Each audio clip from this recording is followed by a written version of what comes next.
Kevad on käes ja kutsun sind üle 250 osalejaga Pärnu Tarneahela konverentsile 29. ja 30. mail. Meil on taas väga intrigeeriv teema. Tarneahel või müük.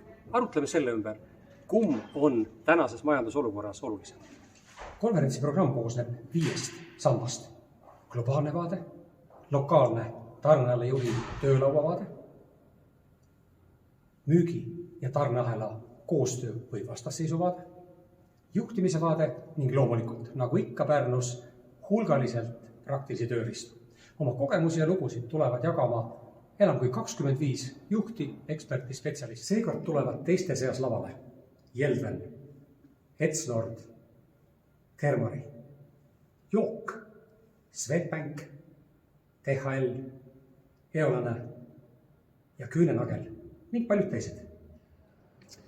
Peaesinejaks on Volvo ja Bridgestone'i taustaga Tarneahela juhtimise ekspert doktor Mudassir Ahmed, kes muuseas kuulub maailma 10 mõjukama Tarneahela mõtleja hulka.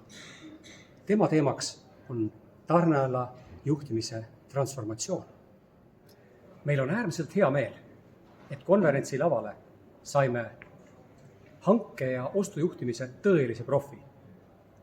Mehe, kes on nõustanud rohkem kui 150 ettevõtet globaalselt, Dominikas Pustanis, kes tuleb meie juurde, et jagada hulgaliselt väga praktilisi ostu- ja hanke tööriistu.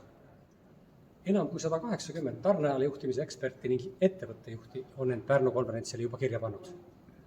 Tule sina, tule koos meeskonnaga ja saa osa Eesti kõige võimsamast Tarneahela juhtide kogukonnast.